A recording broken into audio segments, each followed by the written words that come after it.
If Eala, can keep doing well with her tennis, who knows? The sky's the limit on the court, off the court. Is she the biggest draw in women's tennis right now in the world? And then we have a big challenger after this in... Indian Wells officially opened its doors today, March 4th. And before a single ball was struck in the main draw, a tennis expert went off on the WTA for ignoring Alex Eala's 2 million Filipino army taking over California. The courts, the grandstands, the walkways, the largest Filipino community in the entire United States, has arrived at Indian Wells, and the atmosphere hasn't even peaked yet. Eala walked in here as a seeded player for the first time in her career, ranked number 31, with a first-round bye already secured. California holds nearly 2 million Filipinos. That's not a fan base. That's a cultural occupation of a tennis tournament. And the WTA has been sitting on the most valuable marketing goldmine in women's tennis right now, doing absolutely nothing with it. Earlier this week, a group of former professional players on a widely followed tennis podcast called her an absolute rock star. They asked publicly whether she's a bigger draw than Sabalenka and Goff.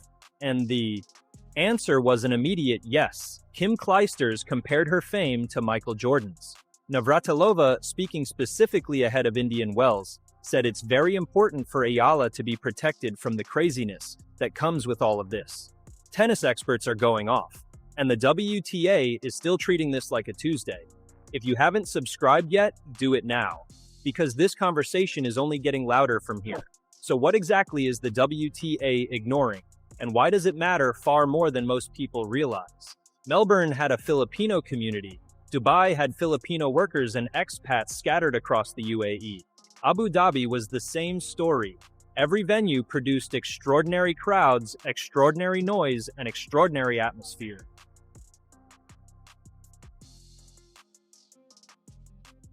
But none of those cities had what California has sitting in its backyard right now. This is home territory for nearly 2 million people who have been waiting for this specific tournament since the moment Eala's Miami run put her on the global map last year. Indian Wells is not a destination they are flying into from across the world.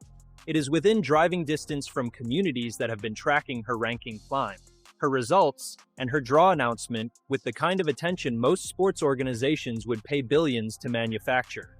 A tennis expert went off about this publicly just days ago, called it out directly, made the point that the WTA has been handed something they could not have built through any marketing budget on the planet, and their response has been the sound of total silence. The evidence for that silence didn't start at Indian Wells. It started back in January in Melbourne, and it only got worse from there. On January 19th, the Australian Open placed Eala on court 6, a mid-sized outer court with a capacity of roughly 1,000 people. What followed was complete chaos. The queue of Filipino fans outside Melbourne Park stretched back toward Rod Laver Arena. Hundreds were turned away at the gates before a single point had been played. Those who couldn't get inside settled for outdoor viewing areas and watched on big screens.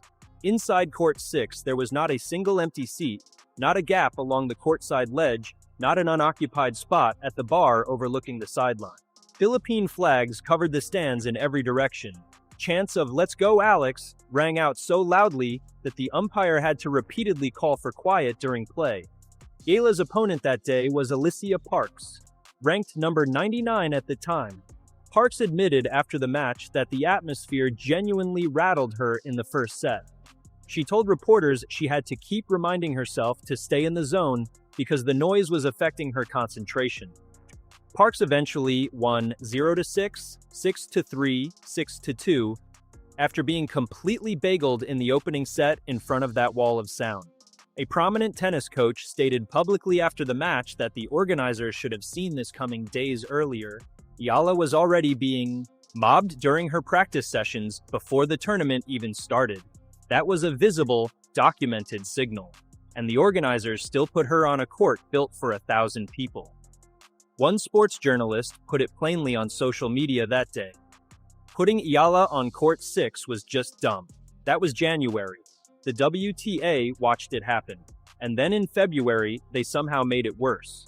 Through the second and third rounds of the Dubai Tennis Championships, Eala had been closing out center court as the last match of the night. That arrangement worked. Filipino fans arrived early, watched the matches before hers, and the stadium was already packed by the time she stepped on court. Other players benefited from it, the tournament benefited from it, then came the quarterfinals, Eala against Goff, and the WTA flipped her to open the night session instead of close it. Filipino fans watching from home are 4 hours ahead of Dubai time. The night session at 7 p.m. Dubai means it's already 11 p.m. in Manila. If Eala's match ran past 2 hours, fans back home were watching past 1 a.m. But beyond the timing issue, there was a crowd consequence any competent scheduler should have caught immediately. The match scheduled after Eala's quarterfinal was Alina Svitolina against Antonia Ruzic. Once Eala walked off that court, the overwhelming majority of that packed stadium was going to leave with her. A former world number 3 and multiple WTA 1000 champion in Svitolina would then be playing in front of a half-empty arena. Not because people didn't respect her, but because the WTA had built the entire evening's crowd around one player and then scheduled that player first. The contrast with the previous round made it even more glaring. In the third round, Goff and Mertens played a 3-set battle before Eala took the court. That match had a full, loud stadium, because the Filipino fans had shown up early and stayed. Goff stepped to the microphone after winning and addressed the crowd. Directly, "I know you guys are probably here for Alex, so I'm sorry to make you wait." The fourth-ranked player in the world was acknowledging to a packed arena that they had not come to watch her. That clip went viral immediately across every tennis platform online. Then, after beating Eala 6-0, 6-2 in the quarterfinal, Goff said something the WTA should have been paying very close attention to. "I'd like to thank Alex for bringing a new demographic to the sport. I really appreciate it." A top 4 player publicly crediting a player still outside the top 30 at the time for growing tennis. That is not a routine post-match comment. That is a statement about what is actually happening in this sport right now. The WTA's structural response to all of it? Nothing.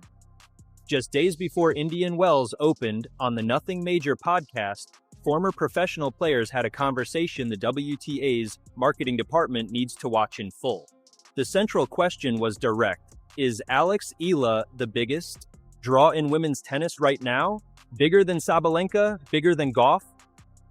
The answer was an immediate yes. Not qualified, not hedged, just yes. One former player compared her crowd scenes to the effect João Fonseca had on the men's side in Miami last year. Every court at the Australian Open, standing room only. Dubai, standing room only. Tournament directors are now being forced to put her on center court simply because her crowds cannot fit anywhere smaller, something that does not normally happen with the 31st ranked player in the world. John Eisner said a lot of people have severely miscalculated how large the Filipino market actually is. Sam Querrey added that if Eala wins a Grand Slam, it would be one of the biggest moments in the entire sports world. She has already been on the cover of Vogue, without a top 10 ranking, without a Grand Slam trophy. Kim Clijsters compared her to Michael Jordan. Navratilova said she needs protecting from the craziness. Nadal spoke out in her corner after she received online abuse following her Australian Open loss. These are not fringe opinions. Every credible voice in tennis is saying the same thing. The WTA has had 2 documented chances to get this right, the Australian Open and Dubai. Both times the response came after the fact, reactive instead of planned. Indian Wells is the third opportunity, and by far the highest stakes one. This is not supporters flying in from Manila. This is the largest Filipino community in the United States, already within driving distance of the venue. The WTA is sitting on a cultural force generating sold-out venues, viral moments, and global attention, built around a 20-year-old without a WTA 1000 title, without a top 10 ranking, without a Grand Slam trophy. When all of that eventually happens, and the question is when, not if, what the WTA failed to build around during this window will be one of the most discussed missed opportunities in women's sports marketing history. The 2 million Filipino army has taken over California. Indian Wells started today, and the WTA still hasn't shown up with a plan. Drop your take in the comments, whether you think the WTA is genuinely dropping the ball or whether you think this criticism is overblown.